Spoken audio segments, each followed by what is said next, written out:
Welcome back to the Ivy Unleashed podcast, or should I say Bikini Bottom, if you are tuning in from This YouTube. is wild. We've never had an artist, like an actual, someone that makes something with their hands on the show. We have Ike Wynter in the house. Welcome to Ivy Unleashed. Appreciate it, guys. Thank you. Oh my gosh. Tell us about this woodwork. So it's this made gem. entirely out of reclaimed wood from the side of the road. And I happen to have it up here this weekend for us to do the podcast. So yeah, it took 120 hours to make it. And then it was signed by the voice of SpongeBob. That's what we want to talk about today, because what you do is very unique. It's very niched. It's blowing up on social media for so many reasons. And we met Ike at an expo and had no idea that's what you did at all. You were like selling protein shakes or something. Yeah, that was a total side gig. And I was dressed up in a Sikh outfit and selling protein powder. I'm like, this isn't what I do, but we're just here, yeah. And then we found out what he does, and we're like, holy heck. Tell us more. Yeah. And so I want you to kind of talk through day to day, week to week, what you do, why, and kind of how you got into this work. So I definitely came from an entrepreneurial background. So I'm kind of used to just waking up and figuring it out every day and like setting goals and also going with the wind every day. Like you can have a plan until something changes and then you have to go with the new plan. So that's been kind of inherently just like ingrained into my body. My brother and I did start a business when I was 23. And for context, within 18 months of that business, we went from like 2 employees, him and I, to at one point we had over 94 employees. What? Wow. Doing what? We had a junk removal company. Okay. So cleaning out homes, cleaning out businesses. I was quitting music, which I was in for about 9 years, and he was getting back from a deployment with the military. And we kind of just like quit everything in our lives. Like we were both single at the time. We both didn't have jobs, like, and we just started this business. And it was kind of always a goal to start that business. It's always needed. Yeah. And then, so we started that, and that's really where we got like our entrepreneurial, like, you know, we were finally able to dive into a project together and figure out how we operate as entrepreneurs. So we did that together for 5 years. And then when this started taking shape and during COVID, I was just more like, hey, it's been cool to run a business and to have employees, but just the day-to-day of what you're doing in that is so different from what you started doing. Mm-hmm. Like day one, it was him and I cleaning out houses. And then by 5 years later, you're managing people, managing everything going on. And it was just kind of just a whole different business at that point. And this was kind of taking shape, and I was just ready for like a change of just being more like, I want to say chilled out, but kind of like just working on my own thing. And so you're a creative person, like in general, music, art, like has that always been your jam? Kind of. It's like curiosity more so. Like I blend, like the way I explain it is curiosity and like engineering in a weird way, because like our business that him and I ran, like it was, I don't know, we would resell a bunch of stuff out of people's houses and whatnot. And it was like always staying curious about what you're going to find next. And with this, it's really just like math problems or engineering in my head. It's like, how do I take all this wood that I found and turn it into a puzzle that blends art and, you know, engineering kind of. So when did you make your first piece or start doing the woodwork and realize, ooh, this is something? It kind of blended with when we first started the junk removal company. And that's why it started, was we were cleaning out these homes and we were taking out all the wood. And the wood was the one thing we had to toss, because you can recycle metal, you can donate furniture, you can do all this stuff, but wood you have to throw out. So early on in the business, I just started taking it home and building stuff out of it. And then, so I built my first piece in 2016. I got to find the girl's name who bought it, because somebody has the first piece. What was it? It was just, I did like mountain scenes for like probably the first 4 years of just like diving into it. I just like I made like 200 or 300 mountain pieces. Yeah. Until then like 2021, I started diving into like my own style and, you know, kind of avenue within wood art. Mm-hmm. So how did you decide not to do any stain or paint? Because you never do either of those, right? Yeah, I've never done that. It was just from day one, like we were taking out junk out of people's houses, and like the patina on it was just always so cool. Mm-hmm. And also too, we were a very environmentally friendly company. So like the last thing I would ever do and want to do is go to the store to buy art materials to make art. Like I was like, why can't we just make art with what already exists in the world instead of giving into consumerism? That's just big in like my household is like, can you figure it out with something that you already have versus going and buying something? That's cool. So for this and your other art, woodwork, do you have the vision in your head already? Or is it, okay, I want to create a SpongeBob piece and let's kind of see where it goes? This one came out of, I found the frame and I kind of have a list in my phone of like 500 like nostalgic things or mental health awareness pieces or concepts. So SpongeBob was definitely on the list. And then I found the frame and instead of just like tucking away, because I found it, I was like, either I'm going to tuck this away in my studio and forget about it and probably start this piece like 6 months from now, or I'm going to start it today. So literally I just like cleared off my workbench that day. I don't even know what I was working on. And like just started this piece from scratch the day I found the frame. Wow. And then it was 3 weeks later that it was done. Yeah. I think too, you hinted at it, but what makes everything so different that you do with your social presence and the art that you're making is the mental health piece. You are very encouraging, very positive, very open with your own mental health. And there's always a story behind everything you do. You know, you're showing up at people's doors, surprising them with something that's so thoughtful that means something, right? And so let's talk about that and how, you know, this list of things you want to do, how you weave the mental health piece into what you're doing. Yeah. I mean, at the end of the day, everything has to have a purpose and a tie to it. And whether it's like a nostalgic, catchy piece of art, that's really to like gain people's attention and viewership. And then if they become like invested into my journey or the art or whatever, like, yes, there is like a deeper meaning to why I do all of it. And in 2022, I was doing the art and I was like kind of taking off and doing some cool stuff. And then it just like, at one point I just hit rock bottom with my mental health for the first time. It was due to long COVID and kind of going through a traumatic experience. And it was just a big trigger for me.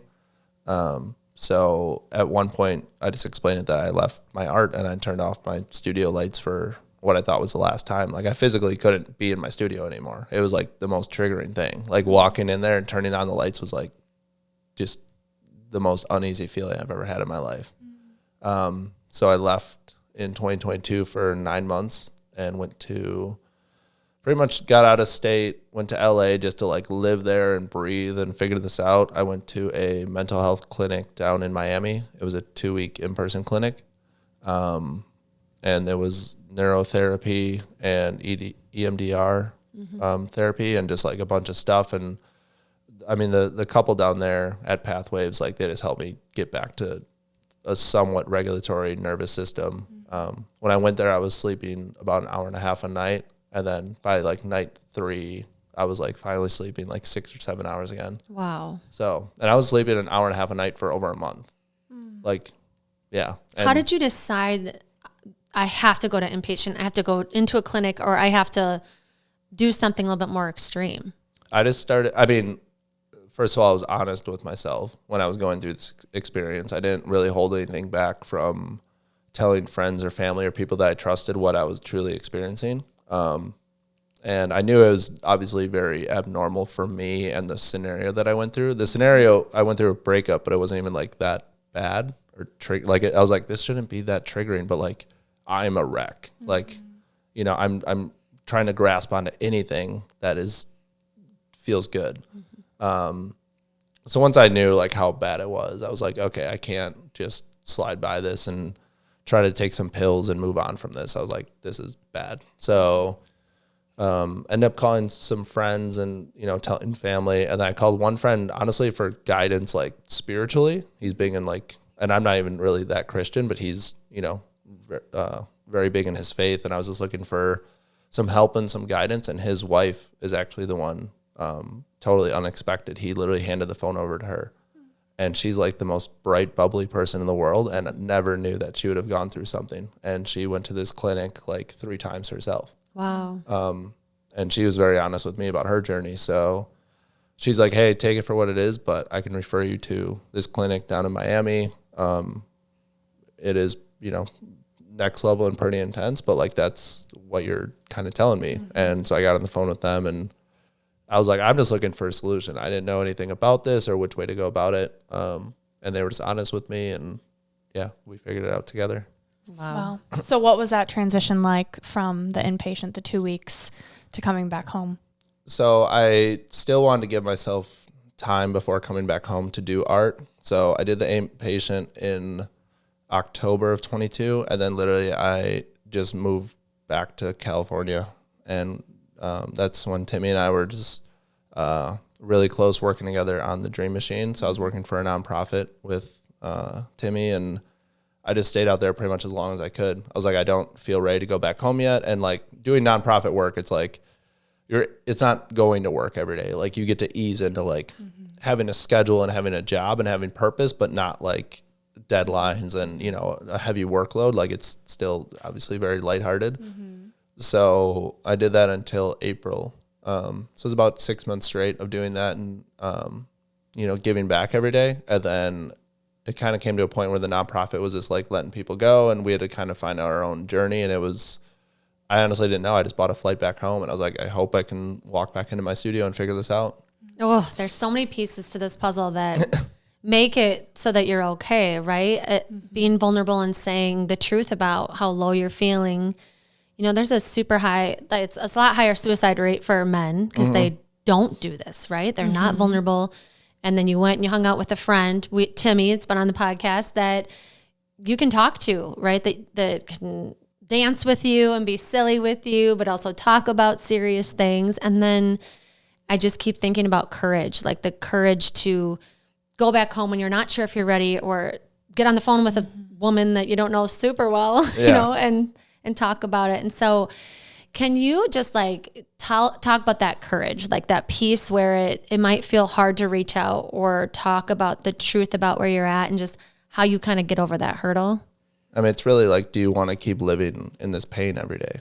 And being honest with yourself? It's like you're gifted one life, and every day that you get to wake up is a super huge blessing, and then people lose sight of that for sure. Like I keep track on my phone how many days I've been alive. I'm at like 11,620. That's amazing. Like I check it weekly almost. So I keep track of like, okay, this is how many days I've been alive. And, you know, today's date, we will never have the chance to live again. And, you know, you have to like, I take that very seriously in a very like optimistic and lighthearted way. Like, hey, we're alive today.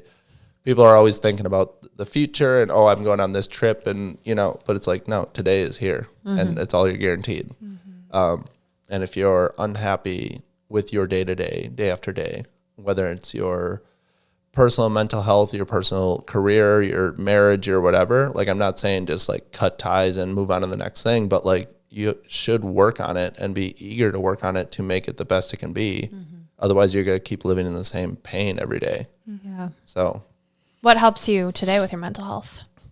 So I am on antidepressants daily. It's definitely helped me like get, you know, more regulated and back to square one.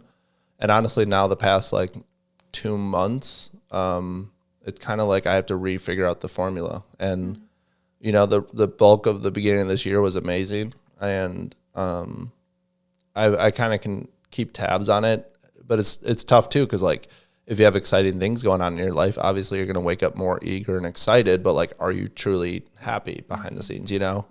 So the past like 2 months, like, it's not like I'm waking up unhappy every day, but it's like figuring out the motivation and figuring out the, you know, putting the pep in your step and stuff. So, I don't know. I'm leaning a lot right now into just basic things, like literally trying to get to move. I want to move my body before I do anything else every morning.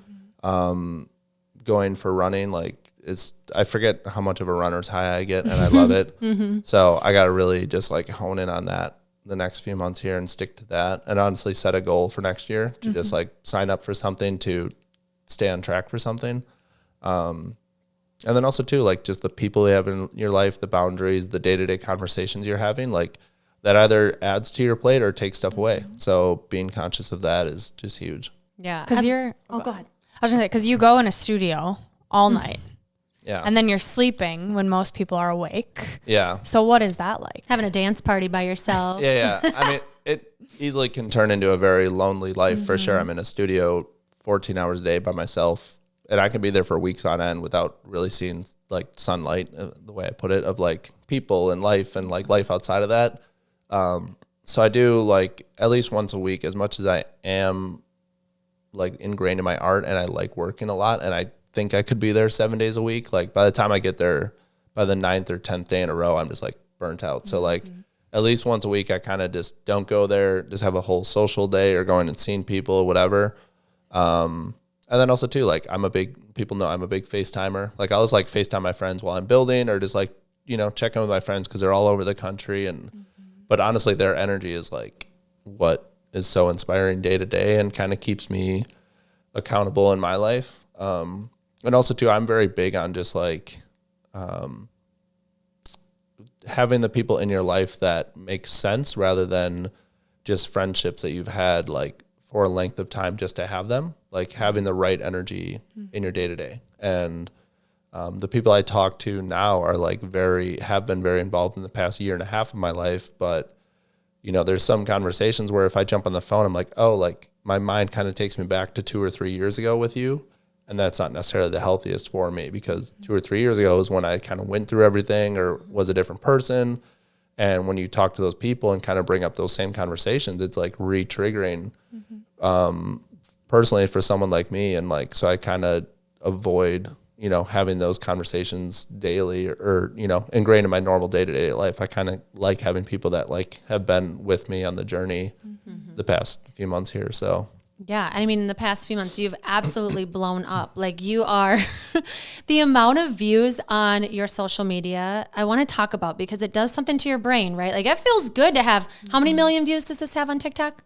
Like 17 or 18 million. Yeah. Yeah. So 18 million people looking at your art, like something that you've poured your heart and soul into. It has to feel so good. The fact that you're meeting the person that's the voice of SpongeBob, like you're on the NHL page, like as a post, standing there with the Stanley Cup that you made. Like it is unreal what's happening. But I'm curious how that plays into like who's coming into your life now and those conversations and trying to not have to have this validation when you've hit such a peak. I think the best thing is I kind of keep everything right here. And I always have my whole life. Like if I'm struggling and going through a lot, I still am like grateful and optimistic every day. And even during millions of views or the NHL stuff, like it's cool and I'm grateful for it for sure. But like I don't get so in my head about it or think that my life is changing but like honestly in a good way. Like my roommate specifically called me about the NHL stuff because he's a big hockey fan. That was awesome. And he was just like, oh, I got to hear. He's like, what happened the past 24 hours? I'm like, nothing. I just still woke up today and like went to my studio and like, it's about creating those special moments. And I definitely appreciate them and have context to them, but I don't get over like zealous about them kind of because I know what the lowest of lows feels like too. And if you keep everything like right here and just stay optimistic and grateful for all of it, it's like the most beautiful thing. So do I have context to the amount of views and stuff? Like, yes, I use it as data in my head, but I don't get caught up in it. I say, how many people did this positively impact? How many people started following my journey because of that? Like getting millions of views but if nobody follows your journey thereafter, especially as an artist, like it kind of only holds so much weight. Yeah. If you have a video that like, I've had a handful of videos where I have opened up my mental health the past like 3 months and like those have way less views. But literally I looked at like, okay, a lot of people started following my journey thereafter. And the one video has like 18,000 saves. And in my head, I'm like, hey, this is a 90-second video of me offering some inspiration and some vulnerability into my story. 18,000 people have saved this for a rainy day. Yeah. And that is like the most impactful thing ever. Like that's the number that you should care about. I feel like there's so many reasons too. Like there's the mental health component. It's you're a human behind doing this. Like you see your dance parties, but you see when you're low and you're connecting with big brands. I mean, your Crayola piece is so cool. Like legit looks identical to the box of crayons. And then they're reaching out to you because they feel it. They see the hours you put into it. I feel like it has to be so validating to, the intricacies in your work, the thought behind it, like to have someone see it and know like, wow, you saw our brand. We want you. Or the stock exchange having you there and you have art that's there for a full year, right? Yeah. So Wild. that piece is there for a full year. And I mean, it's honestly, I treat life and entrepreneurship literally like a video game. It's like, what can you do? Like, and I put myself in the context of like, okay, I'm just a wood artist kid from Milwaukee. And that's like how I'll always think about it, because I don't know, when you just have that like white belt mentality that you don't have anything figured out and everything in the world is possible. Like, you just tell yourself, hey, I want to do this. And like, hey, can I build a giant Crayola box and get their attention? And like setting the goal to do that and figuring it out is just like part of also building the art. And whether these bigger brands reach out or not, like that's just kind of like a next step of it. It's like, can I be creative enough to make the art, make the social content, and like put all these pieces together to like, have the right person see it. And then, I don't know, it's just a game every day. Yeah. Like, What helps you stay in that creativeness, get in the flow state?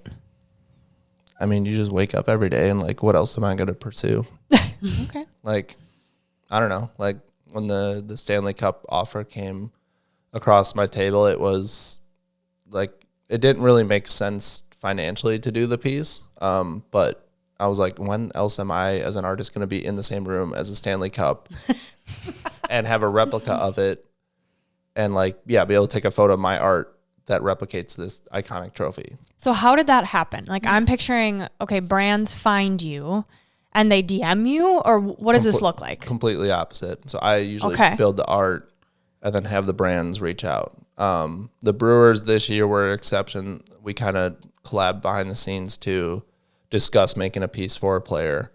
So I did that with the Brewers, and then right after that, a former member of the Chicago Blackhawks, reached out, and the email literally said Stanley Cup winner, Chicago Blackhawks, and he was like very straightforward, and he pretty much said, my name is Brent, I run a nonprofit, and we have a golf outing this year, we have a Stanley Cup dinner. He's just like, my whole thing is bringing awareness to my nonprofit, and you understand social media, you're an artist locally here, can we just get on a call and see what opportunities there are? So he kind of told me about the golf outing, he told me about the Stanley Cup dinner, and he's like, can you do something or promote what I'm doing or build a piece of art to bring value to what I'm doing? And he told me about his nonprofit, and I didn't know it's a nonprofit for dyslexia. I didn't know the statistics or the effects that it has in day-to-day society, and I was like really touched by it and moved by it.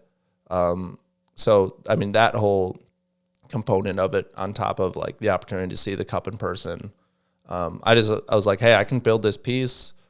Like, I'll give you a big discount to have this opportunity because there's a cool exchange between us. Like, I get to see the cup in person. Yeah. And yeah, so we just did that, and the night of selling the piece was amazing. The people that he was surrounded by was just super awesome. And then the NHL wasn't like associated with the event at all. Like, aside from the cup being there, like the NHL doesn't promote the event or anything. They just happened to see it. I literally tagged them on the post on Instagram, and they reached out.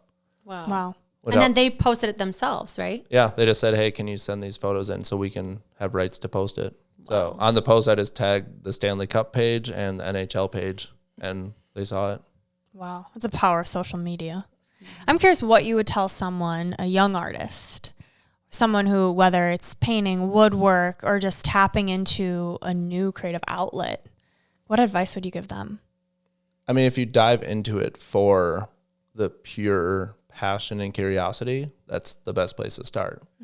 And that's with podcasting, that's with art, that's with sports. Like, you have to have the true desire to do it, regardless if anyone's watching it or buying it. Like, I started cutting wood because I was like, I love the senses of cutting wood. I love the smell, the sound, like everything about it. And also the intricacy of like making puzzle pieces fit together. Like, I was a kid that grew up doing puzzles, and like that's so therapeutic for me. Like, two things fitting together is just like gold. So at the end of the day, like, I know I can always resort to this regardless if anyone's watching or not. So having the passion behind it and just starting with that, and then honestly just staying very curious and grateful about the whole journey. Like, I don't think I'm anything yet, and like, I don't want to ever think I'm anything yet. I just want to keep pursuing it every day, and like, what else can we do with it? Very delusionally. I keep thinking too, it's like the calm in the storm, right? No matter what's happening around you, you're staying calm. I mean, you're centered in the love for what you do. That way, if you're getting the millions of views, sweet. But if you're not, you still love what you're doing. I remember hearing Kobe Bryant talking about this. It's like what is the most foundational thing about being the best at something? It's like the love for the thing you're doing. Like it's not rocket science. It's not hard to work hard at something if you love what you're doing. And I think or come back to it. I think people truly lose sight or don't have context to the Kobe Bryants of the world or the A-list celebrities, if you will. Like actors, like at the end of the day, they still have to show up and act and be very good at their craft every day. Like Kobe Bryant or any basketball player, like, yeah, they have the fame and notoriety and get to do these cool things, but like they also have to go through the grit and the pain, 9 months out of the year to be the best athlete they can be day after day. And people don't like contextualize that. Like they have to work out. Like it's, it's no different than you guys showing up for yourselves every day and working out. Like it's that consistency that takes you to the next. And those are all the undocumented hours that people don't see. Yeah. Like they see the NHL post or SpongeBob seeing this piece, but they don't see, just the 14 hours a day, every day at my studio trying to figure it out. And when I say figuring it out, it's building the art, coming up with the social content. It's just everything involved in it. Yeah, I'm so glad you brought that up because it is the discipline of I still have to do the thing. Yeah, you have to show up and do it every day. And like, yeah, SpongeBob signs a piece. It's not like I take 2 weeks off and just chill and like sit on social media type thing. It's like, no, you have to, keep it going for the next thing. And in order to do that next thing, you can't be chasing the views or the notoriety. You can't have that be your motivator. You have to be internally motivated by the craft and why you're pursuing it. I feel bad for people listening that don't have the thing that they love to do though, because I feel like it's really exciting when you know what you love to do. Like I love podcasting. I love it so much. But then from there, your mind can get creative about how to use it to better the world, right? And who to collaborate with and how all that comes together. And so I'm curious what you would say to someone that really is like, I don't know what my thing is. Like I have no clue how to lose track of time or how to get in that flow state. Like what would you say to someone that hasn't quite found what they love? What's your favorite food? Are you asking me? Yeah. Spaghetti. What's your favorite food? Chips and salsa. Okay. When did you first have spaghetti, you think? When I was really little. Really little? Mm-hmm. Okay. So if somebody came in here and said, my favorite food is oysters or something, a little bit more extravagant, and it's like, oh, how did you discover that? It's like, oh, I tried it last week. But before that, my favorite food was pizza. But then they tried oysters or a steak or whatever. Like they tried something new. Like your favorite food was pizza until you tried something new, but you're not going to eat pizza all day, every day, because that might not be your thing, So it's all about like, identifying things about yourself. Like I knew I loved growing up and doing puzzles. I don't know what that's going to lead me to. But like when you start cutting wood and putting these pieces together, you're like, oh my God, I was that kid doing puzzles. Obviously as a kid, I grew up loving it. And now this ties in with it. And I truly just love, all the senses of cutting wood. So I think it's just about trying new things every day, surrounding yourself with different people that bring different opportunities into your life.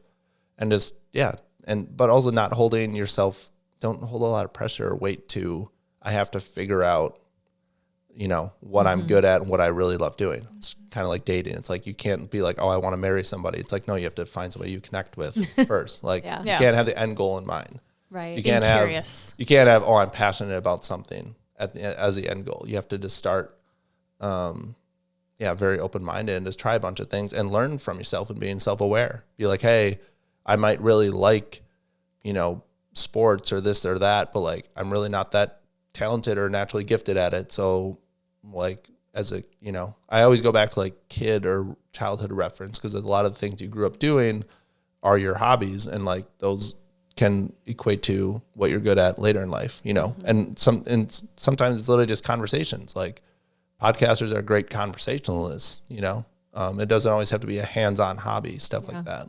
Mm-hmm. That's so true. So many things, but it takes being curious and being open. Yeah. What you're saying. And not beating yourself up that you haven't, it's like beating yourself up, you haven't found the right person yet. Like, putting the pressure on is it's not almost gonna help. like knowing yourself more, and you're an evolving person. So like you said, it could be something new that you don't even know, or it could be going back to your childhood. Like, what did I like to do? I've kind of lost myself. I've got my kids and I'm doing all of their stuff now. And it's like, what did I like? I remember across the street, my buddy Dale, when he was diagnosed with cancer, a lot of his work was remembering what he used to love to do. So he could weave it into his time he had left.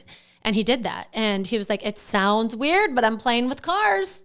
Like, he's like, sounds weird. Adults lose sight of that. Yes. You get so busy with life and bills and kids and houses. And yes, those are all steps of life. But at the end of the day, you can't lose sight of like who you inherently are.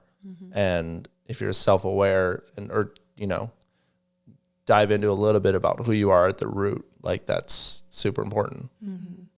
Okay. So when we met you, we had delusional energy, we called it. We were at an expo and we didn't know how to like capture people's attention besides having some music on. And so we were like trying to figure out one-liners. And I feel like that's maybe what drew you to coming to our booth, because we called it delusional energy. And you were like, I am all about the delusional energy. And you talk about being delusionally optimistic, which you've touched on like the gratitude piece of it. But I want to talk about that, just like how someone can tap into this, and like what your advice is for someone that's kind of a pessimist maybe, or they don't know the benefits of what this could bring them.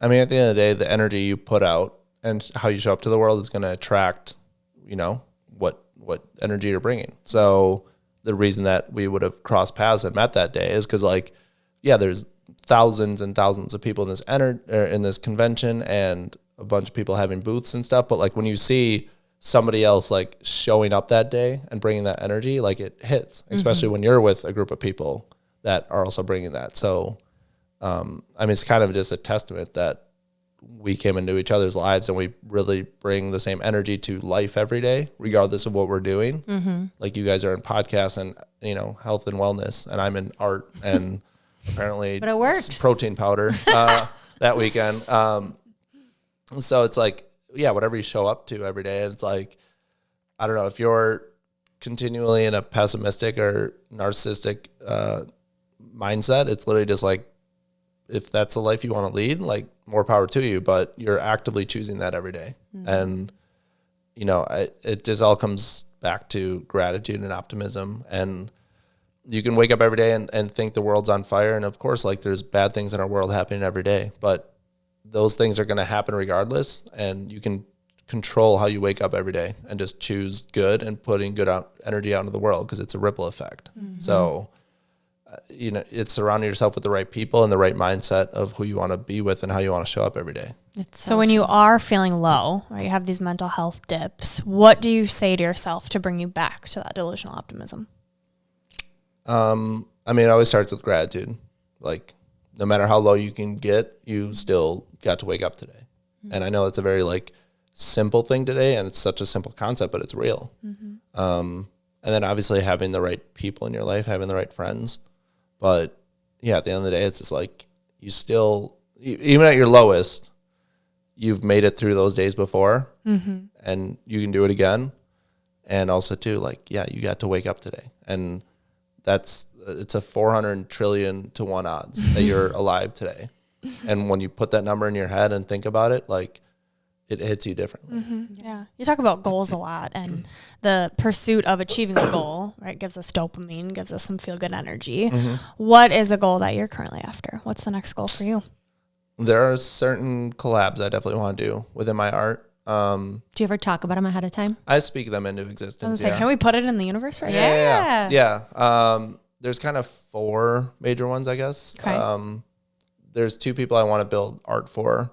And whether it happens 3 months from now or 2 years from now, I'm very like patient about it, because I call them moonshots, but they're very contextualized. Like, they're things that will happen, but we just need some time, Building a piece for Tony Hawk is a big dream of mine. Oh, that's cool. His video games were just like the most nostalgic thing in my childhood by far. And just the fact they brought that skate culture to modern society is just sick. And then doing a piece for Green Day, which is kind of what I grew up on very heavily. I had 2 older brothers, and that was kind of what I was just, forced to listen to at 4 or 5 years old, and just like it's just been my entire life. And again, the pop culture relativity to it, like they're such a legendary band and group of dudes, and I grew up watching their music videos like on repeat. So just like their presence has just been super cool, especially as an artist to an artist, like the way they go about, you know, they went against the grain consistently always, and it's worked out for them. Yeah. It's just super inspiring. So those are the two. And then the two other dreams are like more of like media connections. I really want to get a story on Good Morning America. Eventually. That's for sure going to happen. Yeah. So I mean, they're all going to happen, but I can see that happening very soon. Yeah. So doing a story on Good Morning America. And then honestly, I really, really want to be on the Kelly Clarkson show. Oh, I love her. Yeah. Why That would Kelly? be cool. Like I grew up really loving Oprah, Ellen, all those daytime shows that just make you cry. And I'm just an emotional dude. And I was like, God, this is good. Kelly would eat this shit up. Yeah. And can like see it. Kelly Yes. is between, you know, I literally saw her win the first American Idol. Yeah. I've grown up loving her music. That's She's a lot of what I phenomenal. sing in the studio. Like I just love female pop artists from that era. You love Since You've Been Gone. Yeah. Oh yeah. yeah. Kelly. Yeah. So like her music career and now how she shows up daily, bringing, you know, just cool stories and her energy. I was on this show like in the audience, and my friend actually got to like go to commercial. So there's a shot of like Kelly's logo with my face, and then my friend with the microphone, like bring it to commercial. And the day I was on that, I was like, all right, I want to be on that stage. Yeah. So those are the 4 like moonshots. And again, I'm not like, oh, this has to happen in the next 2 months. Like they're bigger goals for sure. So I have context too. It's going to take time. I love the idea of moonshot. And of just knowing what you want. Yeah. Not knowing the how, but this is what I want, and I'm trusting that I want it for a reason, and the universe will deliver, and the puzzle pieces, the wood pieces, will connect as they're supposed to. Yeah. How exciting to follow along with this too. So where can everyone find you to see this come into play? Instagram and TikTok is just like easiest. Yeah. I don't know. Handle Ike being- _Winter with With a Y. With a Y. WYNTER. It's my middle name. Not many people know that. Oh, Interesting. Yeah. It's not my that's last a name. cool middle name. Yeah. It's your stage name? It's my stage name. His artist name? My siblings brought it up because when we did the Brewers first pitch, they printed Winter on the back of it was the first time my siblings were like, you couldn't put your real last name on it to like the family legacy type thing. I'm like that's just my artist stage name thing. Yeah, that's cool. Oh, that is cool. I like it. It's easy to remember too. All right, Ike. Well, we always finish our episodes with 3 segments. The first one is your 3 gold stars. So these are 3 takeaways anybody could take from what we shared today or anything just top of mind. Look up how many days you've been on Earth today. That's step 1. Find ways to practice gratitude and optimism and perspective into your life. And I'm not big on doing them more regimented. I'm not big on like waking up every day and writing down 10 gratitude things. I know that does work for a lot of people, but like honestly, I just have moments of perspective, especially when you hear of like the unfortunate sides of life of like people passing away or tragic, like, oh, this, you know, like yesterday is we're helping out a family and the guy passed away at like 31 years old, like randomly on the way to work. And it's like those moments actually will fuel me for the next month.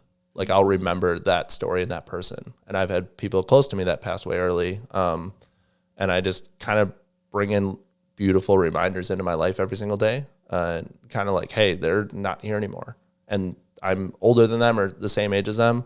Whatever that looks like that's my motivator every day. It's like if I woke up today and, the one I always go back to is a kid named Tommy, and he was kind of like a younger brother than me, and he passed away like 2 years ago. And I was like, would Tommy want me sitting around today or not pursuing the best version of myself? Like he's not here today, and the energy that he brings was just beautiful. And like I miss him, and I want to pursue life today in the best way possible because I can, and unfortunately he can't. So it's like whatever your reminder is every day to be grateful and optimistic and have perspective is huge. I love that. So that's my 2 points. I'm going to skip the third. Okay. 2 is strong enough, baby. I like it. Okay, next segment is Unleashing Ivy. So surprise rapid fire questions. Do you have your question ready? I'm going back and forth between two things. Let's do both of them. Okay, I need to fix my. Hello. Okay, Hello. you got me there with Tommy. Whew. Yeah. Okay, let's see. Okay, Unleashing Ivy. First question. Let's just go for it here. Okay, so I want to talk about your male relationships. Obviously, Tommy was important to you, and Timmy, who we know really well, is important to you. And I want to talk about that bromance. Like, what keeps a deep male friendship where you can really talk about struggles or things that might be like typically tough for guys to talk about? Like, how do you keep such a strong, vulnerable relationship with other men? Being the first one to say it. It's kind of like, how do you approach a girl at the bar that you want to have, like, she's not going to come up to you, you're not going to come up to her. Like, you got to have to make that first step, and either she's going to invite that energy in or reject it. And I feel like guy energy is the same thing. Yeah. Like, if you're hanging out with somebody and you want to talk about something or have that relationship with them, like, take the first step. And it's going to be uncomfortable, it's going to be uneasy, but I would say 9 times out of 10 it's going to be well received and respected and welcomed. And it's going to allow them to reciprocate back. Yeah. I wouldn't, especially in Tim and I's relationship, he brought the energy first and opened up to me first. Like, that's why we were so, like, attracted to each other as friends. Like, we knew day one we were going to be homies. Like, literally within 10 minutes of meeting, I was like, oh, this is a problem. Like, it's the stepbrothers. Hey, did we just become best friends? Like, that was the moment. We talk about that moment, often. So it's just about, like, taking the first step and initiating that. And you'll realize when you hit your highest of highs or lowest of lows, like, especially when you're succeeding, are your friends cheering you on, or are they jealous of it and trying to tap into, and are you cheering them on? Like, when Timmy has huge wins, like, that's all we celebrate that day. So, just taking the first step. I love that. Yeah. And I think that's the power of energy too, of, like, you just know, you don't question it. Yeah. You and Timmy becoming friends, us meeting you, us meeting Timmy. It's just like good energy that you just want more of. 1000%. Yeah. If you're craving something in the world, like, give it to the world and it'll get back. Yeah. So I love That's good that. advice. Okay. My question is around these incredible moments you've had. Meeting SpongeBob, Mike Tyson, throwing out the Brewers' first pitch. What is a moment you've had recently that you're like, damn, I'm so proud of? That's a good question. Thanks. You really got me on that one. I will say the NHL post hit me a few days later, pretty heavy. It happened, and I was like, okay, like, figure out the logical things. Okay, post it, reshare it, have friends, and then 4 days later, I'm like, whoa, like, and I go back to, like, how did I start I picked up a pallet on the side of the road 7 years ago. I cut it into a coffee table, and now the NHL is posting about my work. Like, it wasn't about them necessarily posting on social media. It was just like, how does someone like me reach the NHL at this point? It was just kind of mind blowing. And that's just, I guess, the latest one that hit. But I think the end of this year, as I recap things, both personally and, putting out to the world, like, I think it will remind myself of, a lot of crazy stuff that happened. I don't know. It's a blur for sure. Well, especially because you were going to stop. Yeah. Right? So if something in you was like, go back. So do you feel like this height you're reaching is the universe, God, whatever you believe in, saying, like, keep going? Like, in a trust. sense, yeah. I'm more internally just grateful and driven rather than outside, forces. Like, I know if I put out good in the world, it'll come back for whatever reason, like, that's just life. Yep.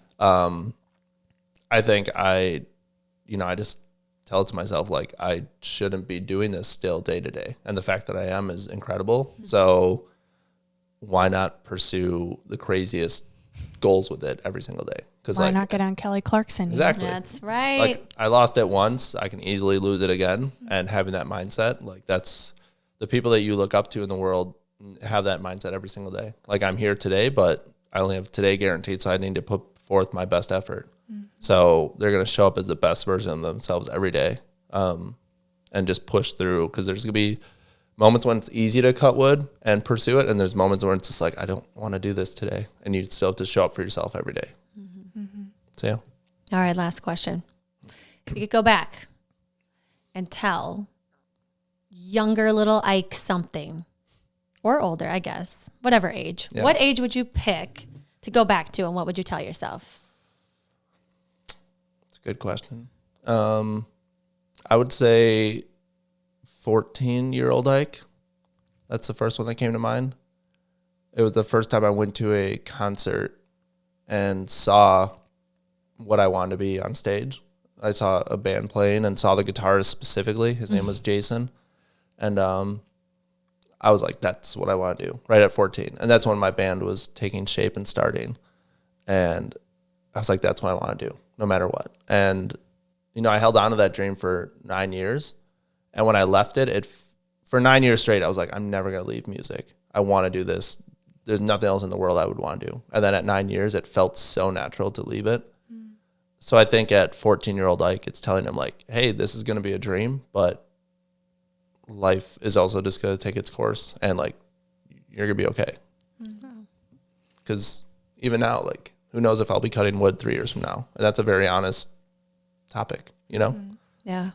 I'm excited to watch that, just to see, you know, creative minds like yours. And I'm so intrigued by artists because I feel like there's always a depth to you, and you change directions. I just see this with people in music a lot, where it's not that like they're writers, right? Or they, you know, whatever it is. But I think, and why Brooke and I were drawn to you, like we've talked about it, is your energy. Like we were captivated by you. We couldn't stop talking to you. And I think that's what the world is catching on with now. It's that energy. It's that light. Like you cannot, like you're attracted to it because it's so bright. You just cannot ignore it. And so I just want to encourage you, and know that we're here to encourage you at any time to keep being that light in whatever it is, because obviously whatever you touch, it's turning to gold, and it's going really well. And people are finally seeing it, where like, who even knows? I mean, Kelly Clarkson, shout out Kelly. But just thankful that you're pursuing that, right, wholeheartedly, and then having the spin on the mental health piece so people feel cared for following along with your work. Yeah. And you guys just the same. I mean, your goal of doing a marathon in all 50 states is like, as much as there's days when you're like, why am I doing this? People aren't seeing this, whatever. Like, I keep context to that. Yeah. And I'm just one person in your life that lives a state away, you know? Yeah. So the goals and the energy you put out to the world really does resonate with people more than you think. So don't lose sight of that. And it's just, I don't know, like, I just tell people, just wake up every day and just pursue the best version, because not everyone gets that chance. Yeah. And it's going to look different each day. 1,000%. Yeah. Oh, well, Ike, such a pleasure. We're so grateful for you. Appreciate you guys. Thank you for making the trip, for being here in person, for sharing your beautiful work with us. We got this. Gorgeous. You might not be able to take it home. See if Squidward's Sorry to home. the woman who bought it. Oh, is Squidward under there? Oh. I got to put a little picture of him underneath there. Yeah. This is Amazing. beautiful. Can't wait to see what you bring us next time. Our next backdrop, because there will definitely be a next time. And we leave our listeners with a piece of gold. Send them off with a quote. Can be yours, can be a favorite quote of yours. What would you like to leave our listeners with? I'm going to send it off with a quote from Gary Vee. It's 3 words of perspective in life. It's, you're going to die. This is Gold Ivy signing off. Listen to your truth and go chase your gold. Wow, that's a first. He says, you're going to die. I love it though. I love it. That's Do something about it. yeah. You're gonna I die. feel like so many people are going to put that number on their phone, and I want to know right now how many days I've been alive. How does you look? You just Google. Just Google days since your birthday.